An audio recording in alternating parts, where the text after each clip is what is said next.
Recent గా వచ్చిన Varanasi movie title teaser లో నేను కొన్ని డీటెయిల్స్ గమనించాను. అవేంటో మీతో షేర్ చేసుకుంటా. అంతేకాకుండా నా అజంప్షన్ ప్రకారం స్టోరీని కూడా అనాలిసిస్ చేసే ప్రయత్నం చేద్దాం. బట్ దానికంటే ముందు చిన్న రిక్వెస్ట్ ఏంటంటే, నేను మిమ్మల్ని ఎంటర్టైన్ చేయడం కోసం కొంచెం కష్టపడుతున్నాను. సో మీరు కూడా అర్థం చేసుకుని వీడియో నచ్చితే హానెస్ట్ గా ఒక లైక్ చేసి, ఇలాంటి వీడియోస్ ఇంకా కావాలి అంటే మన ఛానల్ ని సబ్స్క్రైబ్ చేసుకుని సపోర్ట్ చేయడం మాత్రం మర్చిపోవద్దు. And without any delay introduction తో సోదాపేసి వీడియోలోకైతే వెళ్ళిపోదాం.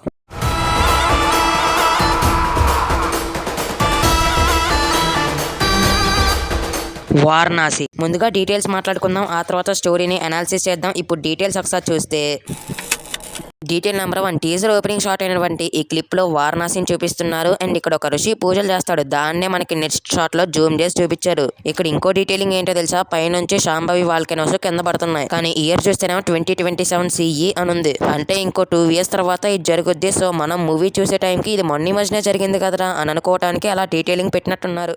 డీటెయిల్ నెంబర్ 2, మీరు సరిగ్గా గమనించారో లేదో, మహేష్ బాబు గారు డిఫరెంట్ టైం పీరియడ్స్ లో చాలా షార్ట్స్ లో కనపడ్డారు ఈ టీజర్ లో. ఏంటి నమ్మరా? ఇదిగో సరిగ్గా చూస్తే ఈ షాట్ లో చూపించిన ఆఫ్రికా అడవిలో పారాషూట్ వేసుకుని దిగుతుంది మహేష్ బాబు గారే. అండ్ ఈ షాట్ లోనేమో వరంచల్ ఉగ్రబట్టి కేవ్ చూపిస్తున్నారు. మహేష్ బాబు గారే కాకుండా ఈ షాట్ లో ఇంకా కొంతమంది క్యాస్ట్ ఉన్నారు.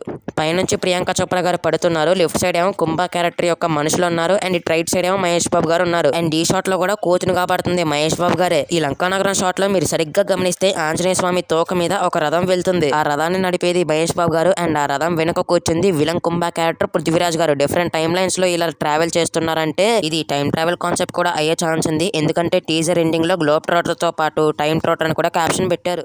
డీటెయిల్ నెంబర్ 3, ఈ లంకానగరం క్లిప్ లో చాలా క్రేజీ డీటెయిల్స్ ఉన్నాయి. అందులో హనుమంతుల వారు తోక మీద ఉన్న రథచక్రం డీటెయిల్ గురించి ఆల్రెడీ చెప్పేసా, మళ్ళీ దాని గురించి చెప్పను. కానీ ఇక్కడ హనుమంతుల వారిని చాలా హైట్ లో చూపించారు. యూజువల్లీ మన ఇండియన్ మూవీస్ లో హనుమంతుల వారిని అంత హైట్ లో చూపించారు, కానీ ఇక్కడ చాలా పెద్దగా చూపించారు. అండ్ అంత హైట్ ఉన్న హనుమంతుల వారు రావణ సేనపై మర్రి చెట్టు విసిరేస్తుంటే ఆ ఊపుకి దెబ్బకి తోకే గాల్లో ఎగురుతుంది. ఏమన్నా డీటెయిలింగ్. అలాగే ఇక్కడ శ్రీరాముల వారు కుంభకర్ణునే చంపుతున్నారు. ఆయన కుంభకర్ణుడే అని ఎలా చెప్తున్నావు అంటే, అంత హైట్ ఉన్నాడంటే అది కుంభకర్ణుడే. అండ్ శ్రీరాముడు కుంభకర్ణుని అంత హైట్ లో చంపాలి కాబట్టి దెబ్బకి వానర సైన్యం మొత్తం శ్రీరాములకి హెల్ప్ చేస్తూ పైకెత్తేసింది. ఇది మాత్రం తోపు డీటెయిలింగ్. డీటెయిల్ నెంబర్ 4, ఈవెంట్ లో విజేంద్ర ప్రసాద్ గారు ఒక 30 minutes యాక్షన్ బ్లాక్ చూసా, చాలా బాగా వచ్చింది అన్నారు. సో 30 minutes అంత లెంత్ అంటే మాత్రం అది రామాయణంలోనే ఉంటుంది.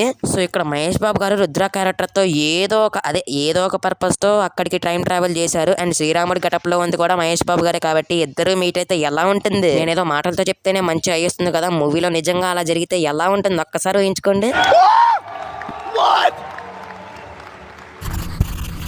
డీటెయిల్ నెంబర్ 5, రాజమౌళి గారు ఈ మూవీలోని 3 క్యారెక్టర్స్ కి కూడా పురాణాలలోని క్యారెక్టర్స్ నేమ్సే తీసుకున్నారు. పృథ్వీరాజ్ గారి నేమేమో కుంభ అంటే కుంభకర్ణుని రిప్రజెంట్ చేస్తుంది. ప్రియాంక చోప్రా గారి నేమేమో మందాకిని. ఇది నాకు సరిగ్గా తెలియదులే కానీ జలదేవతని మందాకిని అంటారని కొంతమంది చెప్పారు. ఇక మహేష్ బాబు గారి ప్లే చేస్తున్న రుద్ర క్యారెక్టర్ కి అయితే శివుడితో చాలా రెఫరెన్సెస్ ఉన్నాయి. ముందుగా రుద్ర అంటే శివుని కూడా ఒక రకంగా రుద్ర అంటారు కదా. ఈవెన్ టీజర్ ఎండింగ్ లో కూడా మహేష్ బాబు గారు శివుడి వాహనం అయినటువంటి నంది మీద వస్తున్నారు. అండ్ త్రిశూలం పట్టుకున్నారు. అంతేకాకుండా ఆయన వేసుకున్న లాకెట్ లో కూడా చాలా శివుడు రిఫరెన్సెస్ ఉన్నాయి. డీటెయిల్ నెంబర్ 6, టీజర్ లో మణికర్ణిక ఘాట్ గురించి చెప్పారు. దీని గురించి టెక్నికల్లీ ఎక్స్ప్లెయిన్ చేయాలంటే, ఇది కాశీలోనే ది మోస్ట్ ఓల్డెస్ట్ ఘాట్ అంట. అండ్ దీనికే కాశీలో ఎక్కువ ప్రాధాన్యత ఉంది. ఈ మణికర్ణిక ఘాట్ లో రోజుకి 100 నుండి 200 అంత్యక్రియలు జరుగుతాయంట. పురాణాల ప్రకారం చెప్పాలంటే కాశీలో ఎవరైతే చచ్చిపోతారో వాళ్ళ అంత్యక్రియల్ని ఈ మణికర్ణిక ఘాట్ లో కలిపేస్తే వాళ్ళకి ఇక నెక్స్ట్ జన్మ ఉండదు. ఆ శివుడే స్వయంగా తనలో కలిపేసుకుంటాడు అంటారు. సో దీనికి ఎలా లింక్ పెడతారు, దీనికి ఎంత ఇంపార్టెన్స్ చూపిస్తారు అనేది చూడాలిగా.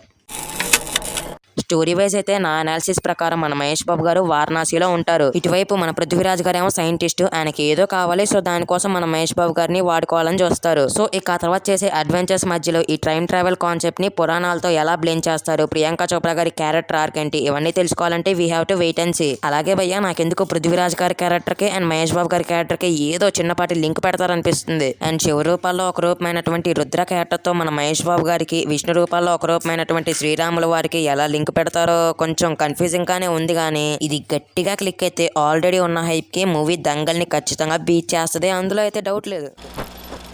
So that's it guys. Next interesting వీడియోతో మళ్ళీ మీ ముందుకు వస్తా. ఉంటా మరి. Jai Hind, bye, take care friends and thank you.